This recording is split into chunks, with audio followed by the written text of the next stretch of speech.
डालते हैं दिलचस्प और अजीब खबरों पर। यूरोपीय मुल्क फ्रांस में एक ऐसा मुनफरिद गांव मौजूद है जिसके तमाम रिहायशी दिमागी गैर फालियत की बीमारी डेमेंशिया के मरीज हैं।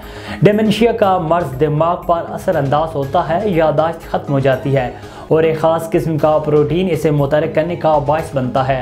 बरतानवी नफसियाती इदारे के मुताबिक फ्रांसीसी हुकूमत की जानिब से 2020 में 1 करोड़ 70 लाख यूरो की मालियत से बनाया गया गाँव दरअसल एक तिब्बी मरकज़ है जहाँ पर सिर्फ ऐसे अफराद को रिहाइश दी जाती है जो कि डेमेंशिया का शिकार होते हैं। मज़कूरा गाँव में फ्रांस भर से लाए गए अल्जाइम के 120 मर्द और इतनी ही ख़वातीन शामिल हैं जिनकी निगरानी के लिए इतनी ही तादाद के रज़ाकार भी वहाँ तैनात होते हैं। यूरोप जाने के जुनून में अलजायरी शहरी अपनी ज़िंदगी खतरे में डालकर पेरिस पहुंचने में कामयाब हो गए। गैर मुल्की मीडिया रिपोर्ट्स के मुताबिक अलजायरी शख्स तिजारे के पहियों में छुपकर पेरिस पहुंचा। हज़ारों मील परवास के दौरान नौजवान को -50 सेंटीग्रेड की शदीद सर्दी का सामना करना पड़ा और पेरिस पहुंचने पर इसकी हालत काफ़ी ख़राब थी।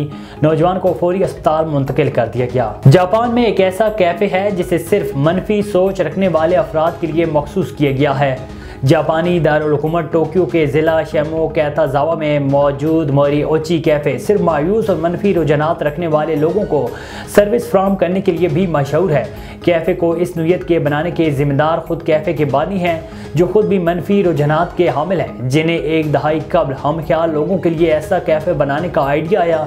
ताम कैफ़े को असल में खोलने का फैसला उन्होंने कोरोना वबा के दौरान किया। बानी कैफ़े का कहना था कि उन्होंने हमेशा महसूस किया था कि मनफी लोग दूसरों के मुकाबले में ज़्यादा हसास और ज़्यादा आसानी से जज्बाती तौर पर ज़ख्मी होते हैं, इसलिए उन्होंने उनके लिए मखसूस जगह बनाई थी।